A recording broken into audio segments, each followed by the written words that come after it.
He just has a great offline reputation. It's all word of mouth, right? And so we need to match that online.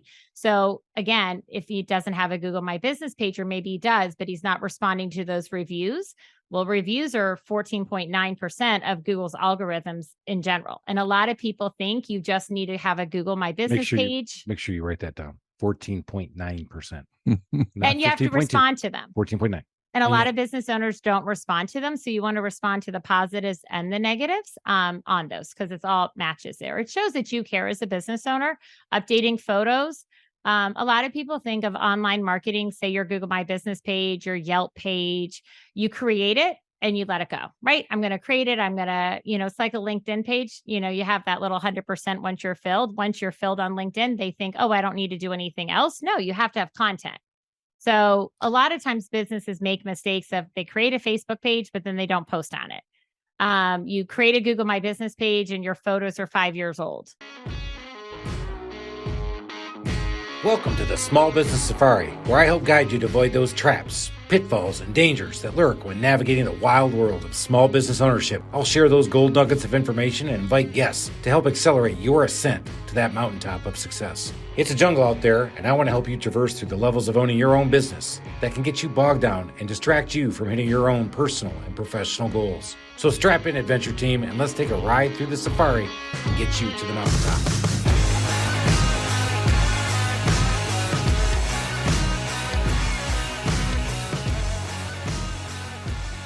We're here back and we're ready to rock and roll on the Small Business Safari. And guess what we are going to do today, Alan?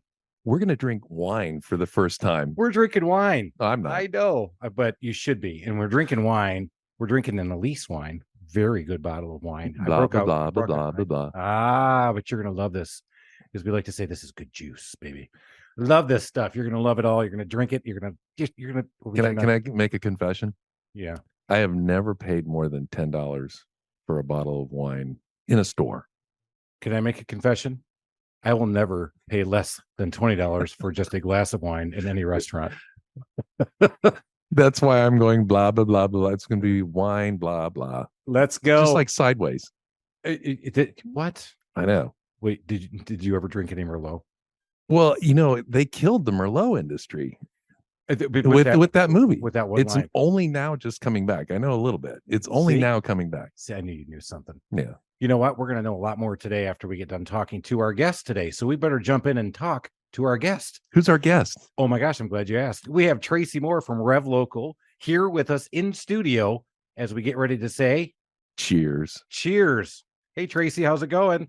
Cheers. She's ready. She's classing the place up. I mean, you brought out the wine. I brought out, you know what? I've known Tracy for quite a while, and she said, I will not be drinking bourbon if I go in the studio. I'm like, okay, you're right. I'm not going to, but I'm definitely going to make you drink wine. Drink wine. There we go. Stories on bourbon. Really? Let's hear one. Nobody's listening. Oh, no, it's good. Just college. As you get older, you eliminate more alcohol from your life. That's true. Each elimination has a great story with it, right? All right. Name one drink in college that you'll never drink ever again. A Jaeger Blaster. Jaeger Blaster. It's a good one. Maybe a Goldschlager shot, or shots of bourbon was my issue. So that's why I can't drink bourbon. 10-4. That's why we're on wine. For me, peppermint schnapps and hot chocolate. That tastes just as good coming up as it was going down, right? I think I remember that. I'll never touch that stuff ever again. But you want to talk about, not only did it rip my stomach to pieces, but the next morning, I felt like my head was just split right down the middle. And I swear to God, when I was going to the right and when I was going to left, I could not see anything. Yeah, I actually went through gin. So when I was in college, I realized, I think I'm drinking too much beer. And every once in a while, I'd be in a social function that you really didn't want to drink too much beer. So I thought, well, I'll pick something that tastes terrible. So I picked gin. Next thing you know, I love gin. So I thought, well, that didn't work. I need to pick something else. Scotch. Scotch is awful. Tastes like cardboard. Next thing you know, I named my cat Johnny Walker Black. And I'm like, this pattern is repeating. It's not working. So I switched to bourbon. Now I love bourbon. I didn't name anything after bourbon. Oh, that's better. Yeah. Oh, thank God. No.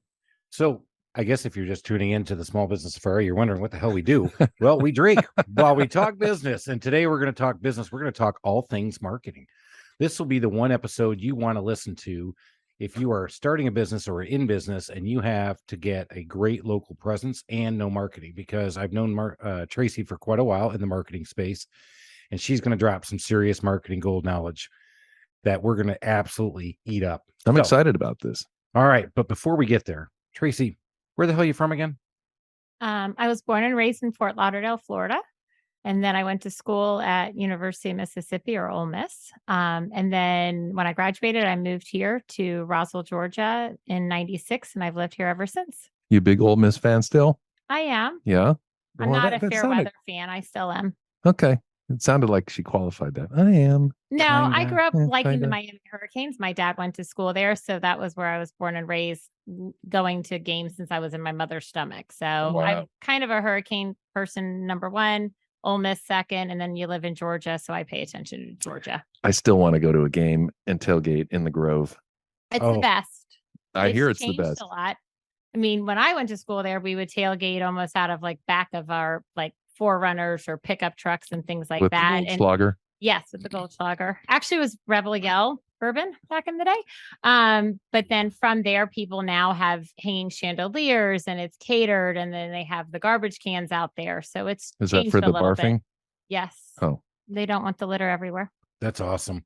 That's way to bring it to light in life and make it happen. So you moved here in 96 after swearing off bourbon the rest of your life. That's great. Did you jump right into marketing, or what did you do first? I've always loved marketing. So I think growing up, I've always been intrigued with all the latest and greatest. So if you go to the grocery store and you see all the end caps with all the new products, I was a grocery store person of the family. So it was just me and my dad. My mom passed away at an early age. So I would always try all those sampling products and see everything new. So when I took marketing classes in college, we studied all the commercials on the Super Bowl, the best time of when to place them and how much they are. And then we had to look at magazine articles, and I was just super intrigued. So when I graduated, my dreams were to do marketing for Coca-Cola, RevLocal, Coca-Cola. I think RevLocal is good. I'm happy. But I had to get to RevLocal somehow. So I started off as a small sales company, being a sales assistant, selling sales products to Coca-Cola. Actually was one of my clients. Met my husband there. And this rest of the story is from there. You did not start with RevLocal. You went to them after this first company, yeah? I started off as a small sales company, worked there for about 6 months, and then they got bought out. And so I went to a smaller company in Tucker, Georgia that manufactured cathode ray tubes. So the old ATMs or the old projection TVs. That's where I went there. So they manufactured them in Tucker. It was kind of cool. And then from there, I worked for Altel, actually over in Alpharetta. And so some of my clients were like large telephone companies, colleges, things like that. We worked with all the manufacturers, Cisco, routers, all of that fun stuff. And then from there, I found a small company in California that does not exist anymore. They competed with the Groupons. So they were helping moms make their lives easier through kind of Groupons. So it was like a Groupon or a Living Social back there in the day, but Plum District. So it was all about selling coupons and discounted products. And halfway through the job, and I loved it because I was a mom. I had 2 kids. And so moms make most of the decisions. You should probably, you probably know that more anyway, Chris, right? When you go to a person's house to quote them on something. Oh, right. Yes. Chris's eyes glazed over. He's like, I haven't made a decision in 30 years. No, yes, you don't, but your wife does, but you deal with wives. You're right. In my business, you're right. So that's what we did at Plum District. But halfway through there, I kind of saw that coupon phase going out of the way. And a couple clients were saying they just wanted people to walk in the door to use their services, not because they were getting a discount. They just wanted somebody to search for them, find them, and use them, not because they wanted something. I'd always heard if you get to the point where you're using those coupons, you're already circling the toilet. It has hit or misses over the time, but certain industries, it's kind of destroyed some of the salons out there because they're never going to be able to charge, full price for some of the services once you do a Groupon. And some industries, I think, have done really well over the course of time. So I started evaluating what I really wanted to do, went out on LinkedIn, applied for some jobs, and RevLocal was one of them. Went on an interview, and they said that we make sure that businesses are in the right place. And it was weird because 2 weeks earlier, my client said, I just want people to walk in the door, use my services, and it matched. And so I kind of knew I was in the right place myself. And that was 10 years ago last week. So that's 2012. Mm-hmm. Let's go back to Groupons for a minute, because you brought this up and I started twitching myself. I did one little Groupon. I did it through a company here locally called Kudzu, and I was able to offer it through there. But right as I said, okay, let's do it, I said, okay, here's what I'm going to do. Buy one, get one, right? Buy 1 hour of service, get one free, right? 2 hours of service. They buy them. I get the percentage or whatever I get as an owner, and then they sell them. And I put it up for 1 week. And so it was about to be the week of my Groupon in Kudzu. And I'm in a networking group, and the guy says, if you're ever thinking about doing Groupon, don't, because I did it as a pressure washer, and now I have 4 months of doing pressure washing jobs at cost. Yeah, because I put them out there, and I got overwhelmed, couldn't get to them. I have people bitching at me because I'm 2 months away from being able to even deliver these things. And now I have people who really want to pay me real money, and I can't get to them. And so Tracy just brought that up, and you guys have said it. So I sold exactly 68. I remember this number. It was 68 coupons. And one of the things they told me is, well, you hope that some of them don't redeem. I'm like, so I get revenue to not go to work at their house? I'm like, no, I want to. Sounds like the government. Do it. And so, but I would tell you, out of every one we did, we only did about 30 plus jobs. We didn't even do half of them. And not one of them signed up for more than the 2 hour service and never came back to my company. Yeah. I mean, from what I've heard, you get the bottom feeders. And, you can talk a big game of, once they use your services, they're going to come back for more. I had a whole spiel down. I was actually coming to some of the end of the jobs and trying to talk to the customer and get more. And you're exactly right. They were not my customer. It was one of the worst marketing things I'd ever tried. And thank God I only did as little as I did. I only opened it up for, I think, like 4 or 5 days. But again, live and learn. That's marketing, and that's what we're going to be talking about here. Things that work and things that don't work. I'm dying to know if print is dead, if direct mail is dead. Is it just all digital now? It depends on who you ask. It depends. It does. It is election season, isn't it, Chris? She's running for office. What is she running for? No, it does depend on who you ask. I personally use them when they come to my house, a direct mailer or money mailers. I use them as cold call materials, if you want to be honest. So you don't actually use their product. You use. I'll use them. Those are great source for me. Look at Chris, write that down. I got that written down. So what we just learned today is send some printouts so people can call and solicit you on their business. And it's true, because when I call people, they'll say, I'm like, oh, how is this coming along? Because most of the numbers are changed on there, so they can see like what month you've called at. But I always use it as an example. And I remember going into a potential client that I got from a money mailer. I called, it was a brand new business. It was actually in the healthcare world. I won't say who it was. And when I went in there, I said, what made you do money mailers? And he goes, well, I just thought I needed to. He goes, I personally throw them in the trash. I said, okay, so if you opened up a money mailer, what would you do when you saw the coupon or a discount? Because if you're going to do them, you usually do a discount or a coupon attached to them. And he goes, I probably would check the person out online. I said, okay, so when they check you out online, you don't have a website, you didn't have a Google My Business page, you didn't have Facebook, but you have this coupon. What makes you think people are going to come in here, especially in the health industry?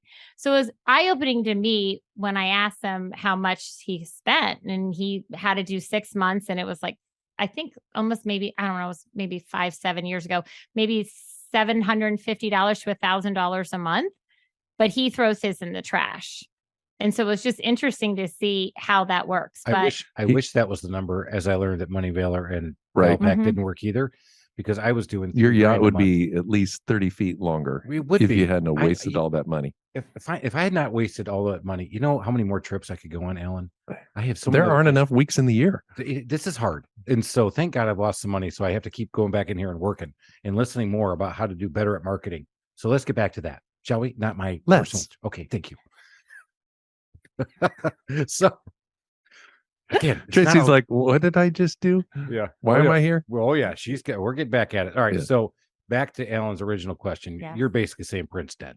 So print studies have said that print brings in less than 1% return on investment. I do see it working for some industries if you match it with other services. So I have a couple of painters that use it. So maybe 10% of their commercial business comes from print, and then 90% of the residential all comes from online. So I think before COVID times and 3, 4, 5 years ago, when people would sit in offices and you would see the magazines on the tables or those home improvement magazines, people would look at them. So I think in some industries it does well if it's matched with something else. I think just focusing 100% in print is not how it's done. So to answer your question on that, I do think that part is dead. You need to have it paired with something else. But I say that about digital marketing too. I don't say you should just put all your eggs in just one basket. You need to kind of make a big diverse marketing plan in order for it to work.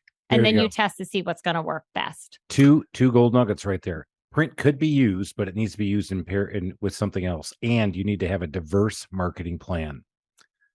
And now you can ask her an A/B question, testing question, Chris. If I could remember what that was, but no, you can, but yeah. I can't, because I understand now what AB is in testing, but let's go back to a diverse marketing plan before we go all the way into the details of that one. So a diverse marketing plan, can you give us an example or maybe a success story of one of your customers that you came in and he was the healthcare guy or he was whoever? And if you can name them, great, because now they're a success story and who knows, maybe they'll be a sponsor and maybe we'll get them plugged in here. Maybe. That's what I was trying to do here, by the way. Shameless plug. Hey, whoever you're giving me the puppy dog eyes, but they can't see it. Damn it. All right. So Tracy, success story. You came in, you helped him figure out a diverse marketing plan. How did you help him? What did you do? What did you implement first? And take us through, give us that marketing 101. Okay, perfect. I mean, I sit down with businesses of all sizes every day. So I think the biggest misconception people have is that they can't afford marketing. Or they're nervous because they think marketing is going to cost thousands and thousands of dollars. So I think the biggest difference is I'll pick on restaurants. I eat out a lot. I don't love a fast food. So I'll sit down, have business meetings at lunch or dinner. I know you like to eat out. You mentioned going out to finer restaurants with the wine. I've seen your Facebook page, so I know you do it. So she's taking on your role now, Ellen. Starting to pick on my. All right. I have listened to a few of these before I came here. No, so I'll sit down with the business, and when I, set up an appointment, I always ask some of what their nuggets are that they want, right? So what are your goals? What are your goals? What have you been doing? What has worked well in the past? And, what has not? So I always want to learn because that's what they are. So, you learn from mistakes in the past, and not that business owners make mistakes. And I think some feel that they did make mistakes, but you have to make them to learn from them. So you know that better than anybody else. You must be really smart, Chris. I'm probably one of the smartest people I know because I made a lot of mistakes. And why does it cost me so much flipping money? Anyway. But you learn from them and then you know what works. If you don't try something, then you don't know if it works. And I think that's the next biggest scary part for some industries, especially like yourselves. Lawyers have a high ticket price on a lot of their marketing.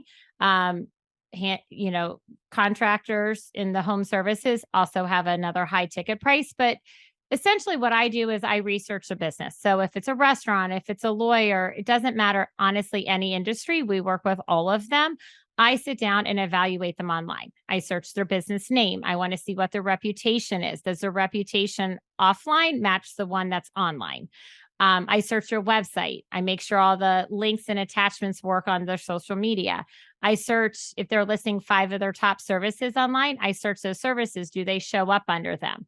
So I guess you can call it kind of like an accountant, like an accounting overhaul on their business. And then I really evaluate what I think is working, because sometimes they do, what they're doing now works. And then there's some parts that need to be tweaked a little. So then I present that to the client of this is what's going on. And then we go through the services that RevLocal has. So the biggest thing that sets RevLocal apart is we are a family-owned company. We have been in this industry for over 25 years.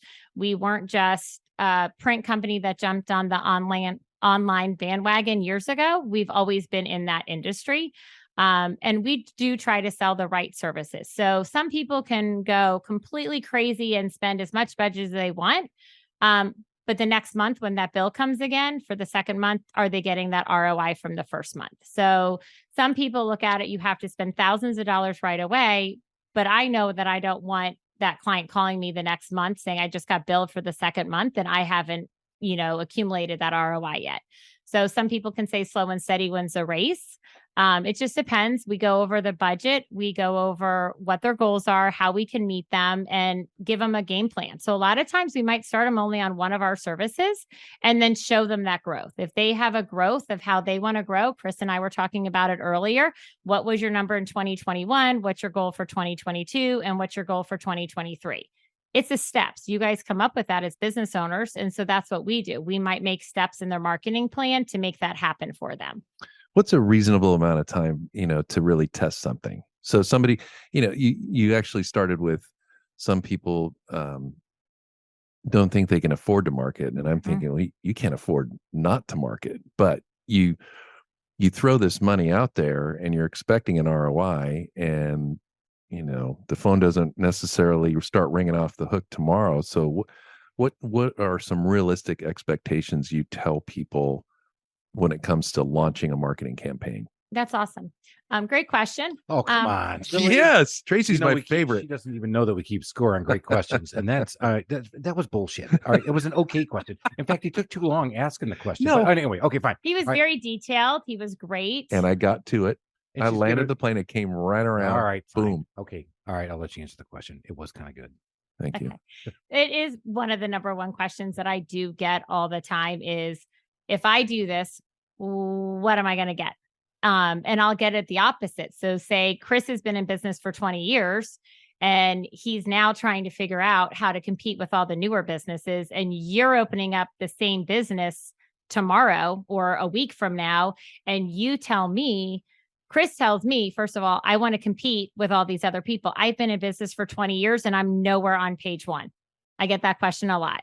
And then you are a new business and you're saying, I just want to test the waters and I just want to see how things go. Call me in 90 days. So it's totally different about my job because it's going to be different, personalities, right? Different industries, different personalities. But to go to Chris's is he's not behind. He just has a great offline reputation. It's all word of mouth, right? And so we need to match that online. So again, if he doesn't have a Google My Business page, or maybe he does, but he's not responding to those reviews. Well, reviews are 14.9% of Google's algorithms in general. And a lot of people think you just need to have a Google My Business page. Make sure you write that down. 14.9%. And you have to respond to them. 14.9. And a lot of business owners don't respond to them. So you want to respond to the positives and the negatives on those, because it's all matches there. It shows that you care as a business owner. Updating photos. A lot of people think of online marketing, say your Google My Business page, your Yelp page. You create it and you let it go, right? I'm going to create it. I'm going to, it's like a LinkedIn page. You have that little 100% once you're filled. Once you're filled on LinkedIn, they think, oh, I don't need to do anything else. No, you have to have content. So a lot of times businesses make mistakes of they create a Facebook page, but then they don't post on it. You create a Google My Business page and your photos are 5 years old. And so that could be, say, a Chris example of 20 years ago. He has some of this stuff, Google My Business page, or now Google Business Profile, because, they have to change everything. He had hair. You had hair. Oh, yeah, right. My husband did too before he was married. Is that what you say too? Right. Yeah. Well, kind of. It was, but yeah, so I had hair. So I actually had to take that profile picture down. I finally, the one I started the business with, literally, it was a picture taken by my son. And that was the one I put out on Facebook. That's the one I put out on Google My Business. And that's what I learned years ago, is that what Tracy's telling you is that you've got to keep it up to date. And so I would keep everything up to date except that one great looking profile picture where it looks like I had a ton of hair. And I finally went, okay, when I'm showing up, let it go, let it go, let it go. Sing it with me. And I did. I had my shirt on there. Yeah, that's true.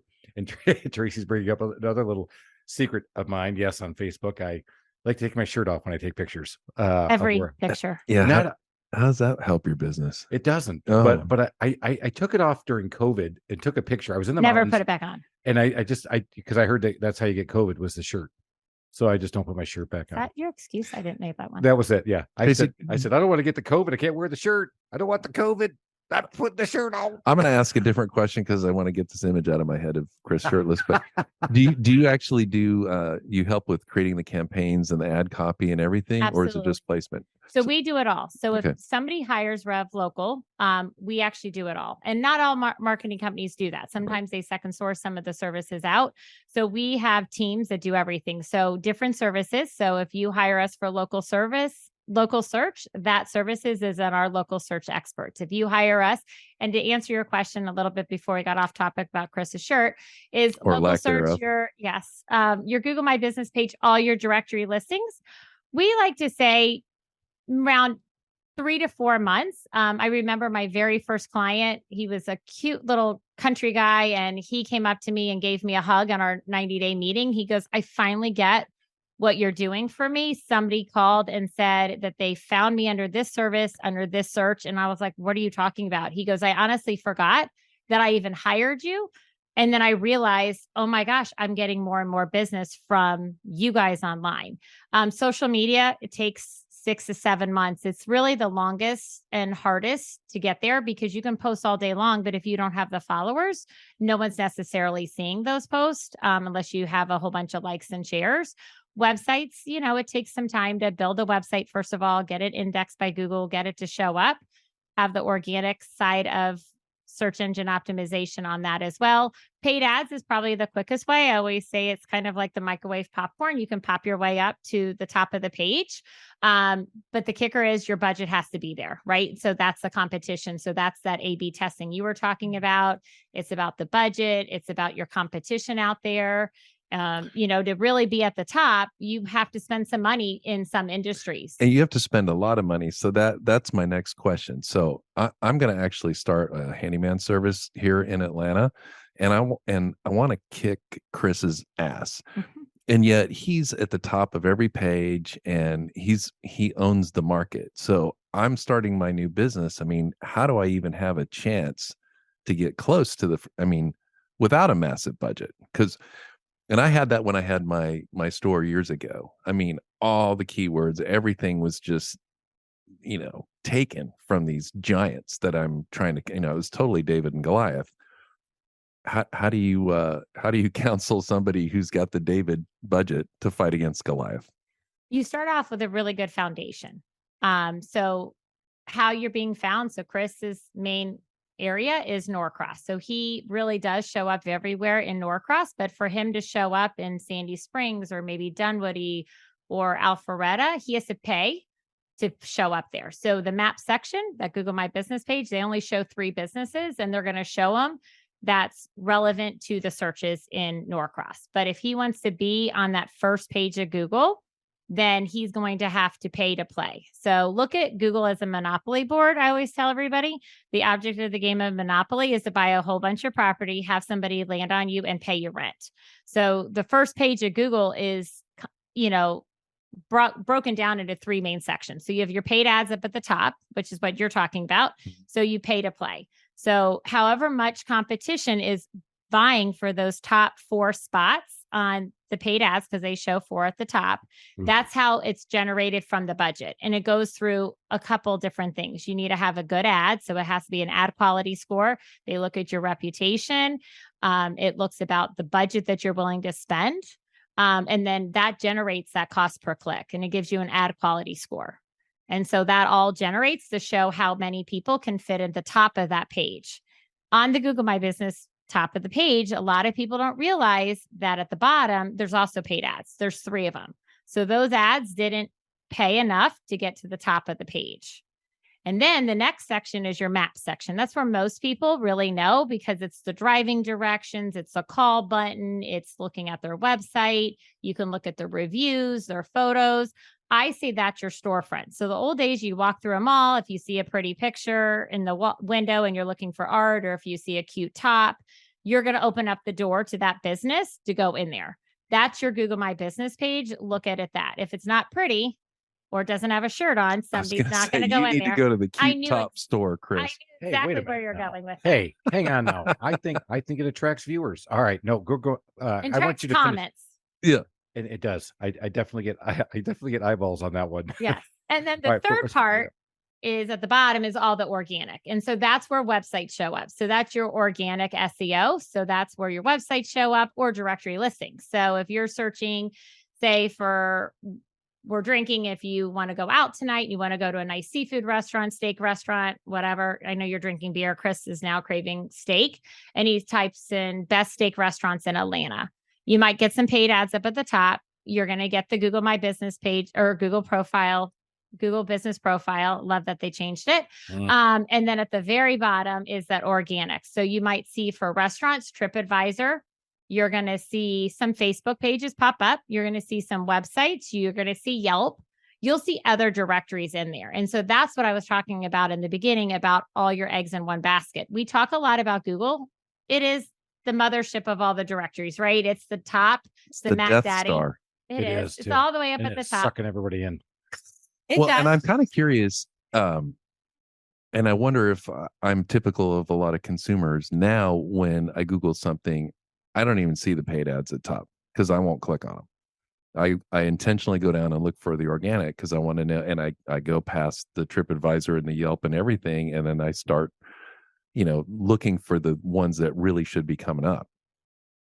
A lot of people do. So I personally don't click on the ads myself because of what I do for a living. I don't want to charge people money. Another big question a lot of business owners say, like Chris, because he's been in business a while and you were newer. Chris is nervous about the paid ads because he's like, my competition could click on it, and use all my budget. There's a limit to that, right? Google has stopped that where you can't do that. Yes, you might get away with it like one or two times, but it's not like it used to be. You mean, so when I'm sitting here watching Monday Night Football and you just can't keep click clicking, I keep clicking on my competitor all night long. You're telling me that's not working? No, because you probably can't see your competitor. I had built up pop a callus on my finger.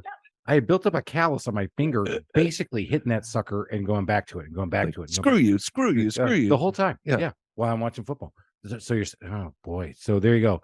A little key nugget right there too. That's a big one. It's hard to take out your competition by being negative. But we'll go into that. Of course. Yeah. A lot of people thought you could do that, and you could a couple of years ago, even 4 or 5 years ago, people would do that. But that's why when you click on anything and it gets highlighted like a lighter purple or whatever color it is on Google, it also tracks the traffic. So when people are searching your traffic on your website, the new visitors, that's what Google has done. So that's akin to like when you try to get in the elevator and somebody else gets on there and you're hitting one and you hit one, and you think, oh, it's going to make it close faster. The answer is no, it never does. You can hit those little arrows to say close. Yeah.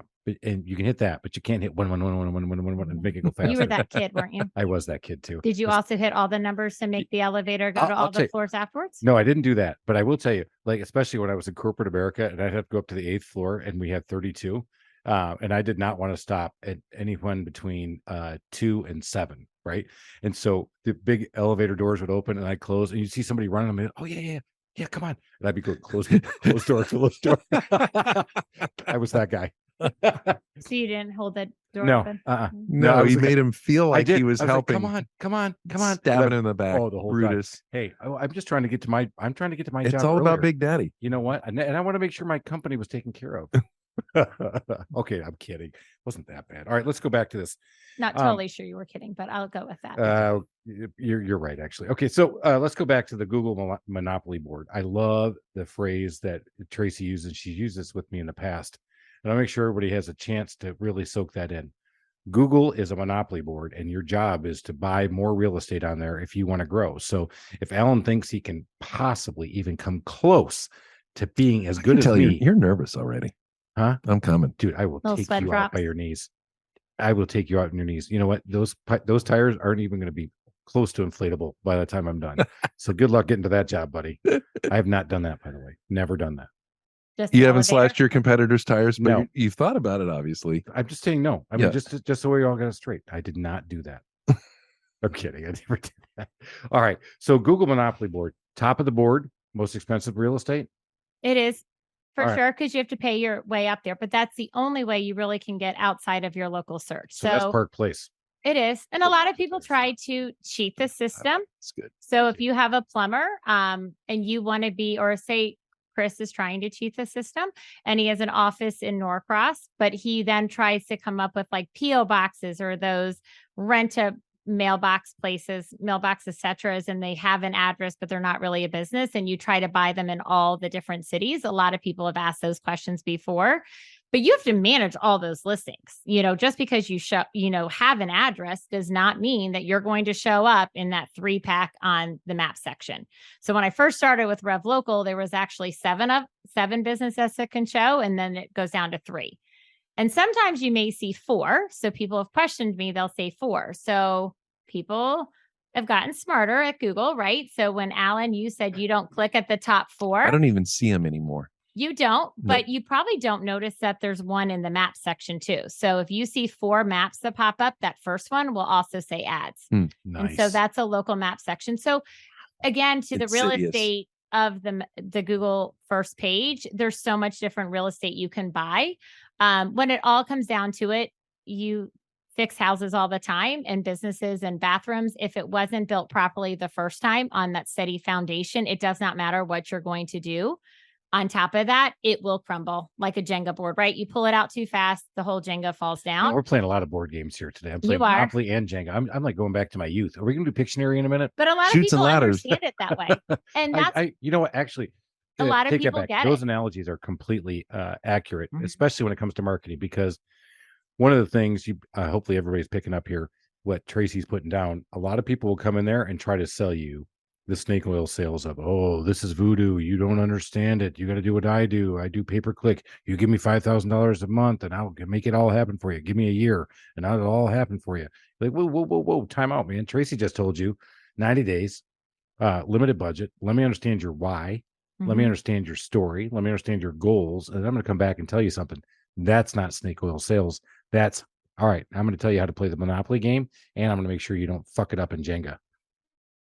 Do you do By the web way, design too? By the way, I We did say do. that to my We mom. do. So- we do all the service. So website's another one. It Well- takes time to build a website if you're going to build it right. Well, so you get to the point where it's showing up Mhm. and people click on it, then they got to like what they see when they click on it. So you may have somebody who really is in love with their website. They want you to run a top campaign. I mean, at that point, are you counseling them? Your website isn't doing it for you, and It's all in a different area of that Monopoly board. So it depends on what their goals are. So a website can show up outside of that, but it's through on-site and off-site SEO. So search engine optimization, that's that organic section. We Mhm. handle that as well. The maps and the push pins up here has to have with all the keywords. So that's a local search engine optimization. It helps with your reviews, current photos. Again, it's not set it and forget it. I've created my page and then I'm done. You get a phone number and then you're like, oh, good. Or I've done business cards and I'm done. I don't have to touch them for a while. No, you constantly have to touch them, enhance them, update them. The algorithms will change every single day and they can. So you're always wanting somebody to manage those listings for you and then add to them. The paid ads up at the top, you got to test them. You got to make sure your budget's there.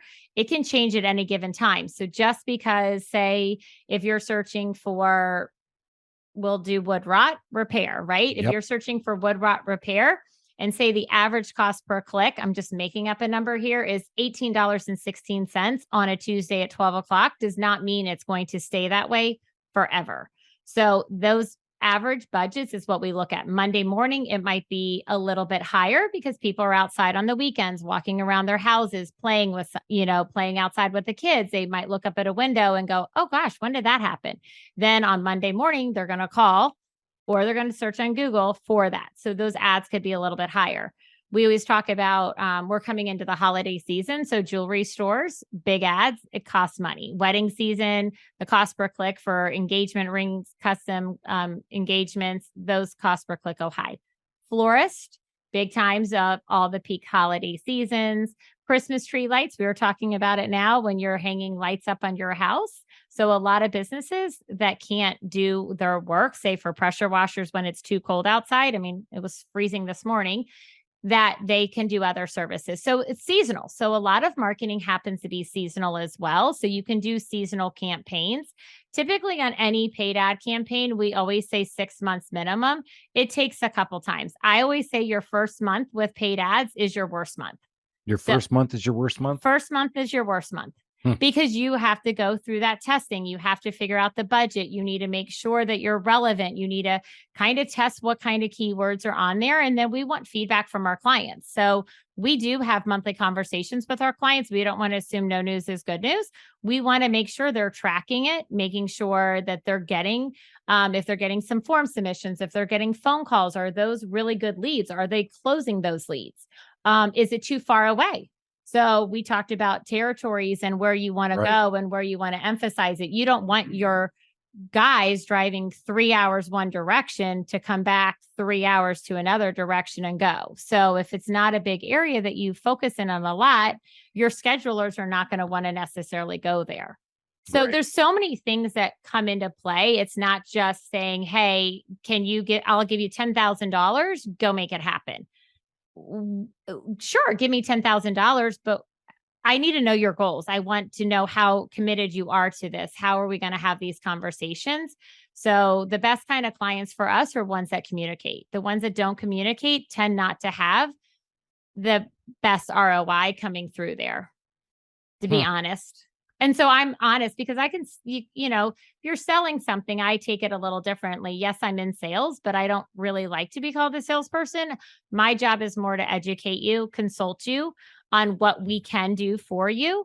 But it takes two people in it, right? It takes that conversation. It takes the communication. And a lot of people want to be hands off, and that's totally fine. When we do social media campaigns for people, I always say the first couple of months, we have to get to know your language, your lingo, what's your personality.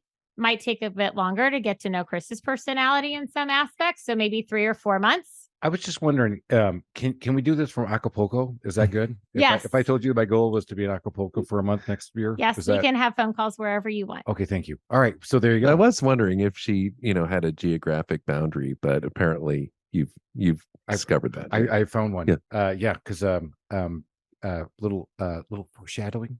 Guess another trip. Big Daddy's going to Acapulco. My son noticed about you on that as well, that you like to vacation a lot. I do. Because if I work really hard like Chris, I can vacation a lot. That's what I've learned in my Wednesday training. It's become a frenzy. It's an obsession. And that's the thing. When we sit down and we say, well, what are your goals? To not work and to travel all the time. A big fat cigar on the beach. And I said, can I just give you 10 grand to walk away? Like, you could, but it's probably not going to work. I think that's the one big thing that you got to take away from this. I do work on this quite a bit. And that's why Tracy's here talking to everybody right now about how hard it is to get this, because you gotta constantly be watching it. And you can't say constantly. I hate that when people say, "Well, I work 110%," or "I work 24/7, and I do 24/7 marketing. I do 110% this, that, and the other stuff." No, that's not true. I'm saying that what she said was, you have to get Google reviews. You have to respond to them. You have to understand what worked, what didn't work. I use a monthly on that. I use a weekly on my Google reviews, and I want to go back to this for a minute. So Google My Business has been really good for me in growing my business here locally. It's been great. And one of the things that I've heard on other podcasts and I've heard from other people is it's the consistency of reviews that's important. And Tracy brought this up before the podcast. Can you talk a little bit about, because Google is the big behemoth, you get a review, you need to respond to it, but you can't plant them either. So talk a little bit about how they can figure out those. Oh, you can't? No.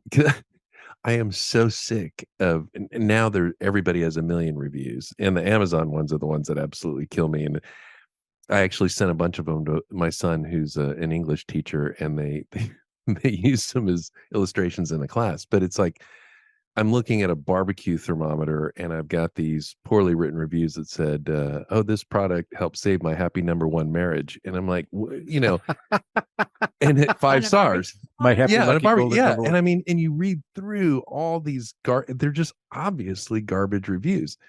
And companies now, and I know it's probably part of your service too, is automate the solicitation for a review. And so I'm starting. I mean, I still look at that overall number, but I'm so much more skeptical on the reviews than I used to be. So in order to leave a review on Google, you either have to have a Google My Business page, or now it's Google Business Profile page, or a Gmail address. So yes, can somebody go in there and create a whole bunch of fake Gmail addresses? Yes. But if Google does their sweeps and sees that it's coming from the same IP address, or they're trying to cheat the system, or Chris now knows he can't click on all the paid ads and tries to create 10 different types of Gmail What are you addresses. doing with all that free time, Chris? Yeah. I know I got so much extra free time. And guess what? My middle Your fingers finger, are going to be all my, supple my, now. my finger is going to be, I know I'm going to start, I'm hydrating. It's great. Yeah. So Chris tries to cheat the system and creates 10 fake Gmail addresses to go leave 1-star reviews on Alan's awesome handyman service. Yeah. Whatever your business name is going to call. Loser. Eventually Loser. people can actually see that. And so there are ways to flag them. But unfortunately, what happens in Vegas stays in Vegas. What happens online stays online. So the only way to really get rid of a negative review is you can respond to it so other people know that you still care. You're not going to please everybody, but to get more positive reviews, right? To suppress that review. So I think a lot of people think that I'm only going to focus on my reviews maybe once a quarter and ask for a whole bunch of reviews. Well, you can send an email out to your last 100 clients in that quarter. And if all 100 happen to leave your review, which won't happen, all in the same day, Google's not going to necessarily showcase all of those reviews because they're almost going to think it's kind of spam or fake or phony. And Google did good things. I mean, it's both sides. I have a lot of clients that say that the reviews aren't being showcased or maybe they got removed versus the other ones. But if Google thinks that there's something wrong and somebody is only leaving one review, they may choose not to showcase that review. Restaurants have a love-hate relationship with Yelp because Yelp might say filter reviews or not recommended reviews. It's just because those people haven't left a ton of reviews in the past. So during COVID, Google actually shut down. We had this conversation with Chris. Yep. Reviews. You could still leave reviews for a business. They weren't showcasing any of them to protect the business owners. They actually did that for about 6 weeks. Some of them did show up. You still had some during COVID, but they wanted to make sure to protect the business owners. So I think business owners do have love-hate relationships with some of these online directories, but they really do benefit the business more than they probably hurt the business or harm the business in some aspects. So, reviews, reputation, we try to make it easy. We respond to it because a lot of times the business owners at the end of the day don't have time to keep up with it. So we do have tools that we will respond to those reviews. We'll ask for those reviews for the clients too. A lot of places do. If you go to the grocery store, if you go to Kohl's, or if you go to some of the retail stores, it might have like at the bottom of the receipt, can you go online, leave me a review? Well, you go home, you throw that receipt away, you forget to leave that review. Most people don't tend to brag about the positive experience. They only want to talk about the negative. You're right. So the way I tell people to look about reviews and pay attention to the reviews is be more proactive, not reactive. So that's the best way to accomplish reviews. What do you think about the name of my new business, the More Trusted Toolbox? Oh, am I going into business with you, Tracy Moore? Hey, all right. Hey, listen here, Tracy Moore and Alan, not being trusted. You guys are both going to get slapped with a lawsuit so fast your head's going to spin about patent infringement, something infringement. I'm going to come up with some. Yeah, you know what? Tracy knows all the lawyers I know, but damn it. I'll find somebody. You're going out. All right, let's go back to this. One of the things that Tracy has preached, and we haven't talked about it, so I want to bring this up so we get it out in the podcast. As you think about your offline presence, she said this earlier, you need to take your offline presence and put that online presence out there. So whatever you value as a business and how you do things, what makes you you're unique, that can beat you against other competitors, that's what you want to start putting out there online. And I wanted her to talk a little bit about that. Talk a little bit about how you take, hey, can I say, yeah, hey, we can come fix your house. Hey, I can come do your wood rot. Hey, I can do this. Tell me how I should better portray myself online as an owner, as a business. Absolutely. So one of it is making sure your photos, your reputation's out there. You have crystal clear information. It's easy about your services. If you have to charge to go extra places, say that on your website. Be very, very upfront and honest and transparent, I guess is the best word for it as far as your reputation online. So, usually in your contract services, right?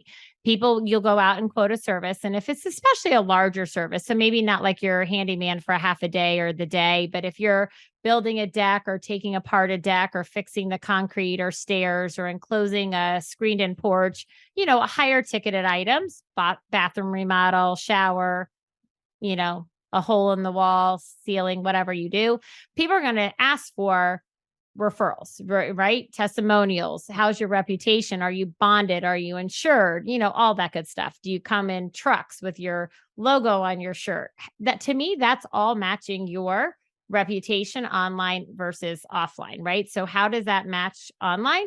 Do you have your website? Do you have those reviews? Are you responding to it? Your social media, tell your stories and passion. One thing I gave you a tidbit on this earlier, and I don't even know if you know this, but my son worked for him a little bit over the summer and absolutely loved it, but he has training classes. And I don't think that everybody understands that. So maybe don't do your training classes on Wednesday mornings, Alan. But on He's Wednesday going to love mornings, working at my trusted toolbox more. more 'Cause trusted it's toolbox. more trusted. You know what? It's gonna. I'm gonna work on something in a minute. But I was actually His basking. hamster's running in his head so fast Oh, it's, right now. It is. I'm gonna Maybe tear have him more up so wine. bad. I'm gonna keep drinking More and wine. more wine.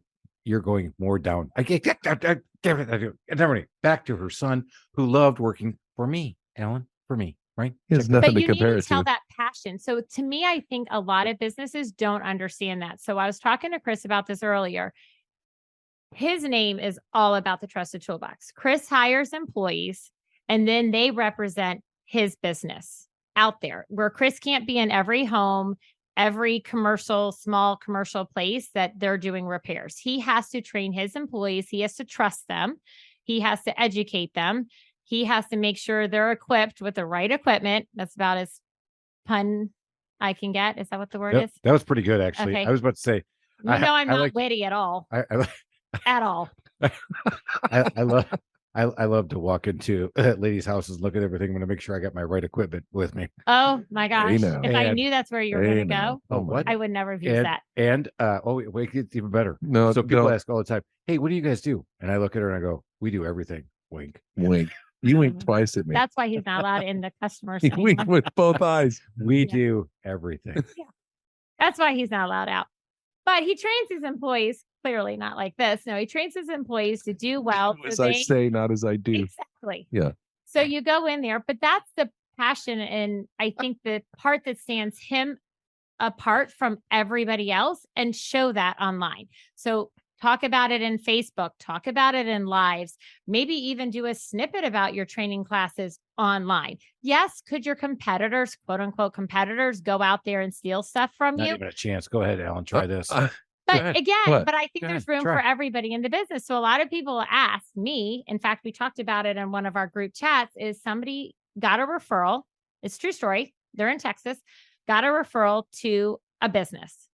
That business sat down with one of my colleagues, and they talked, and that person and them ended up having like 10 different people in common. It would be almost like you, Chris.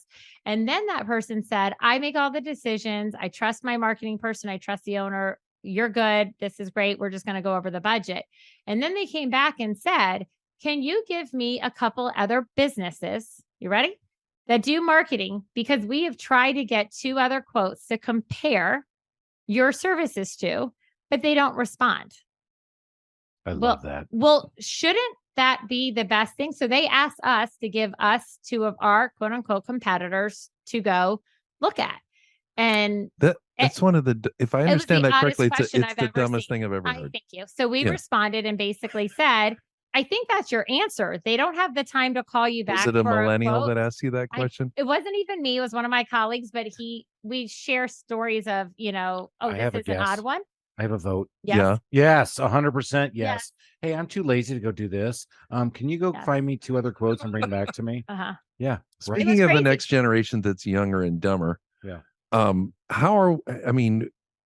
Are you starting to use TikTok? Are you starting to use all these things for people with the attention of a goldfish gnat?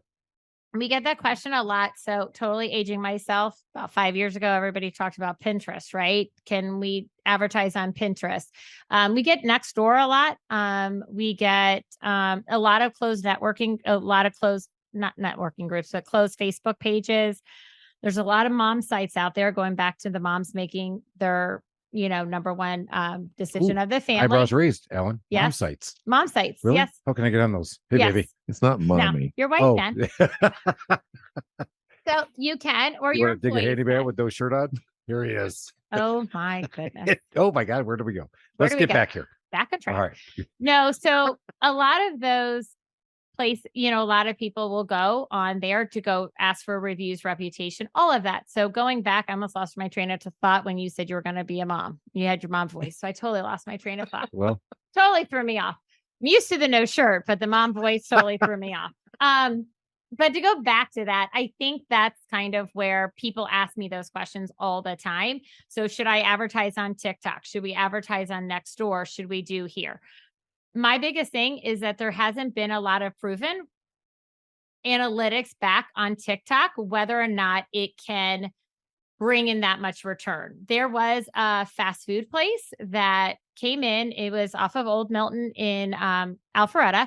And I stopped in there to talk to them about their online marketing. And they said that they wanted to wait because they actually had some TikTok star that was coming in and was going to do some like little episode about their fun little restaurant. And this person was from Alabama.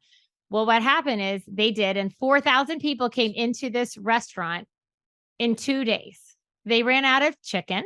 They ran out of all their stuff. So going back to the Groupon, sometimes it could hurt you if you grow too fast, right? So I guess my point is that a lot of businesses, it doesn't matter if you have, Chris says he has, $50,000 a month in marketing. What can you do? Doesn't mean you have to spend $50,000 of marketing, because if you spend $50,000 in marketing, are you really getting your return on investment afterwards?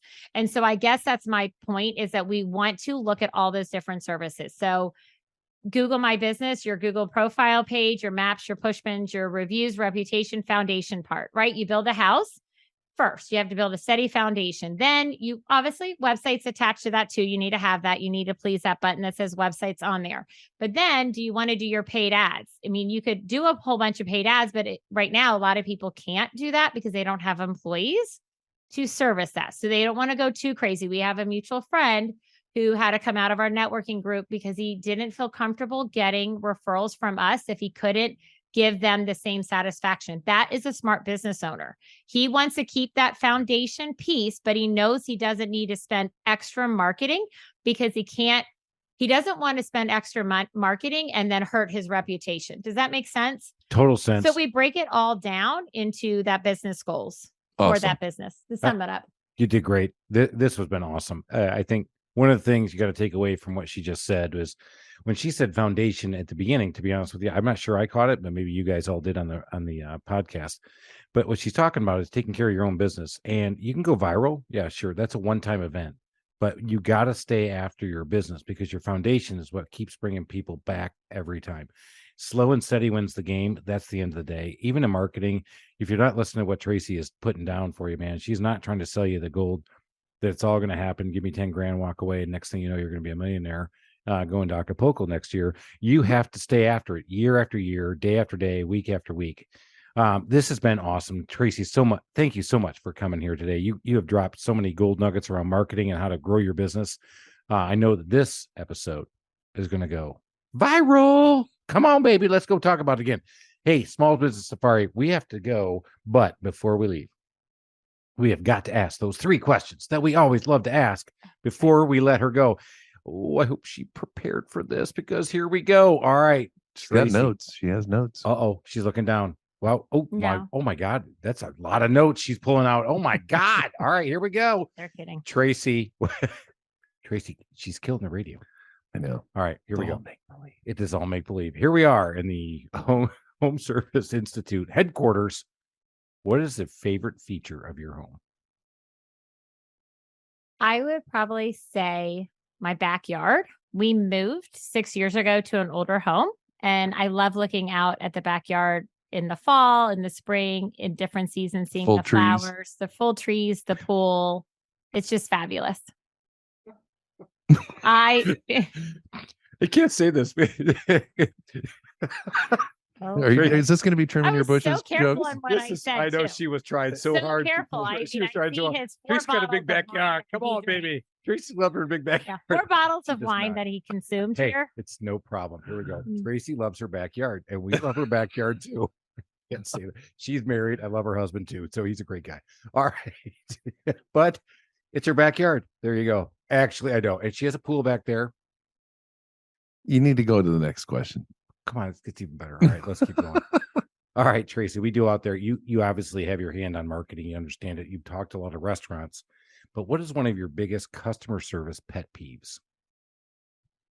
There's so many of them. I guess businesses that really just act like they don't care. I know that's weird, but if you're in a restaurant and, the manager's just like over there talking, but you could tell that the poor staff is like walking around sweating and trying to even have time to fill up the water glasses, but the business owner's over there at the bar drinking and doesn't even care. To me, that's Or an Acapulco. Yeah, or an Hang on. Acapulco with the shirt off. Hey, hang on. No, I still care. I mean, I care that I'm getting a tan. You not can't- getting yeah. burned. He cares that his email got blown up with a question. No, I'm teasing. Yeah. Oh, sorry. Alan paid me earlier. Ouch, Alan. No, All right. but I think that's a good point. probably a thing. Apathetic ownership. Or so- not even taking ownership of what you do. So to me, if you call me at 5:00 and I don't return your phone call for 4 days, that's a pet peeve. And I feel like that's I give good customer service. And so I kind of expect it back. Hard to do all the time. That's definitely, especially in my business. I actually had to get on the phones this week because one of my ladies was sick, and I was up there answering the phones, and I've got 3 phone calls that I still have to get back to them on answers. And I slowed. I mean, I'm here doing the podcast and talking to you guys instead of taking care of business, but I did have to get some information. But so I told them right before that it'll probably be Thursday before I get back to them, which was cool. But it's hard, and that's the habit. We actually had training again this morning. That's the habit that we talk about that you have to develop. You Mhm. develop a habit, and then what happens is the result happens because of your habit. You don't brush your teeth fall out. Mhm. That's a result from not brushing your teeth. And don't promise Hypothetically, something. Alan. Yeah. Okay. And don't promise something that you can't do. So I think that setting those expectations, under promising, over deliver is huge. All right. Number 3, Yes. give us a DIY nightmare or failure. I honestly don't have one that we have attempted because I know what we're capable of doing and I know when we can't. So I'm totally fine with writing a check or paying for services that we can't do. So we can stain our deck. We did that over over COVID. We actually built a fire pit. But when we get to a fireplace fiasco, I know to call you, the experts, because you can fix it, even though it was challenging. I mean, that's probably when we got along when we really bonded, is we bonded over this crazy nightmare that almost seemed like a Oh, for me, it was DIY. I will tell you, I I mean, was you in came actually out. contractor nightmare hell because what Tracy's talking about is that But you they fixed had a it. leak that was showing itself in the basement, in the chimney, not on the outside of the chimney, in the chimney, leaking through the logs. And I'm like, all right, we're going to do this. No, we're going to do this. All right, we're going to do this. I could not figure out where the freaking leak was coming from. Hey, And Tracy, my new company, the More Trusted Toolbox, we're experts in fireplace repair. Okay, great. Oh, that's so were awesome, a lot of the Alan. other ones that came that quoted me anywhere from $5,000 to $150,000. And I was telling him the I'll be under story, that. and he goes, I Hey, got I this. was way under it. He was way under it, and he probably lost money on the deal. But you know what? It made me believe in him. And since then, I've probably posted and commented on his and tagged him 100 times and had my son work for him. And I totally 100% trust him because of that fiasco. So it could be a customer service nightmare, but we can laugh about it now. But it was almost like it was your house. I mean, even my husband said, There is no doubt you that wanna you take the you know ownership. Chris cares. Oh, yeah. 150%. I mean, stuff's going to go wrong in your industry. I mean, you're never going to be perfect all the time. Do you know what it you'll was, make by it the right. way? It was a drain spout that was a gutter that had a crack in it. And all we had to do was fix the crack and put the gutter, whatever you call the downspout thing, the other way. And what it was doing is in certain amount of rain, it had that trickling leak. And that's all it was. It wasn't to spend $150,000 to bring backhoes and take apart all my stuff and rebuild my fireplace and cut a wall in it and actually hide my fireplace in the wall and do any of the above. It was him getting on the roof, putting water in certain parts of the outside of the house, filming it. I mean, we had the whole family involved. Was his family shirt affair. on? His It shirt was was. on His because shirt the was kids were definitely on. present.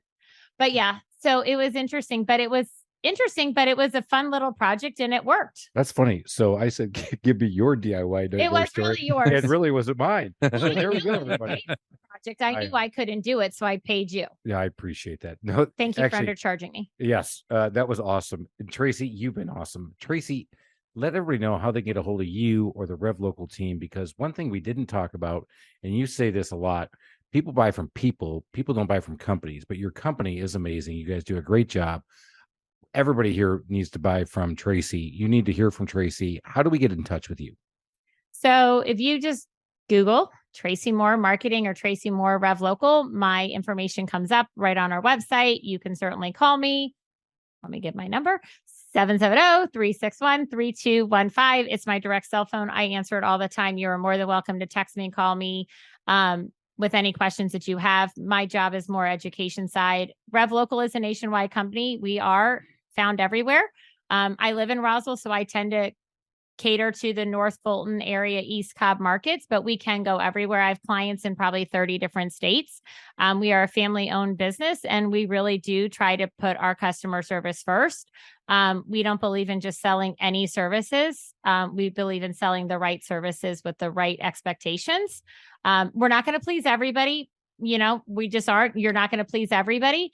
And marketing's not for every business either. So people could fire us. I have actually not brought on clients knowing that I couldn't meet their expectations. And I just said, we're not the right fit for you, because I would rather keep my reputation online and offline good. Awesome. Perfect. All right, you guys, you got to call Tracy for all things marketing, but don't call her for a bourbon recommendation, because she's not going to give you one. She's only going to tell you what not to drink. Call her for marketing. Guys, go out there and make it a great day. Go out there and do something better than you did yesterday. Go out there and be somebody that people want to follow. Go out there and go up that mountaintop of success. Go make it happen. Until next time, Cheers. We're out of here. Cheers.